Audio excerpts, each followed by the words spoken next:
There he was again, not in dream, not in memory, not softened by distance or made gentler by the mercies of the night, but standing in the same living world as I was, under the same plain light, with all of the ruin of us still breathing.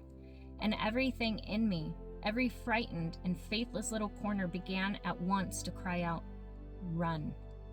Run now before the old ache lifts its head, before the body remembers what the mind has forbidden, before one look becomes longing and longing becomes the old slow undoing."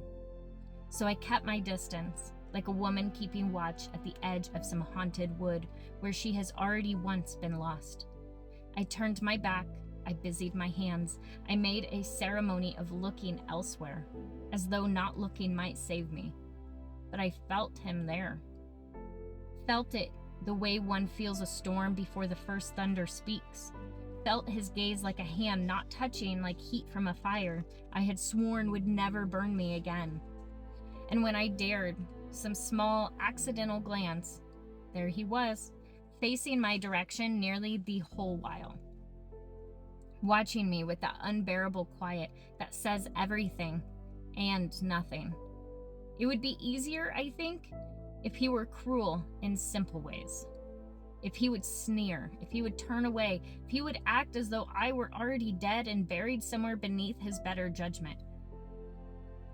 But no, it is always these smaller devastations, the looking, the pause, the brief exchange, the careful civility laid over all that wreckage like lace over a wound.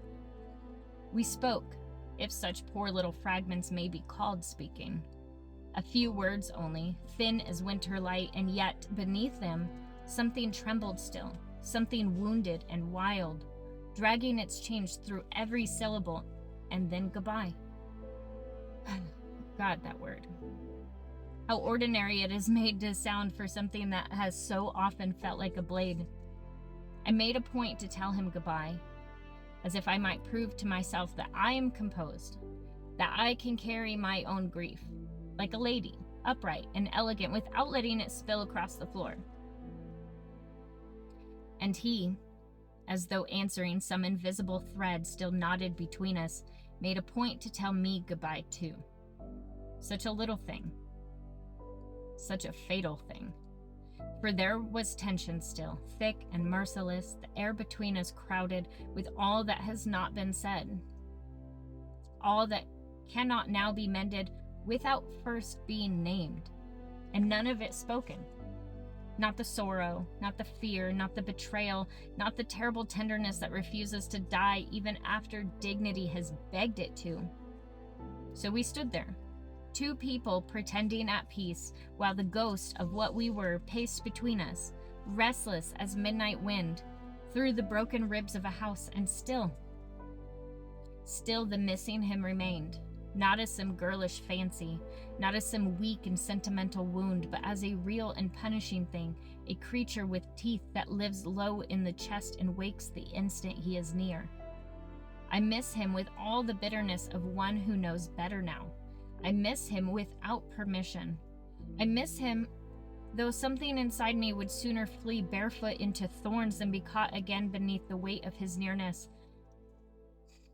This is the torture of it, that love does not always perish when safety does.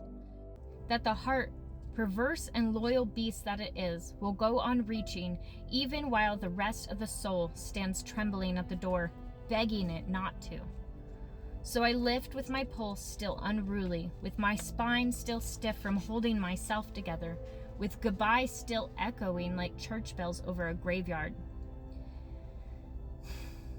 And with that old unbearable knowing settled once more into my bones, that there are some people that one can keep one's distance from in every visible way and still never escape. And he, God help me, he is one of mine.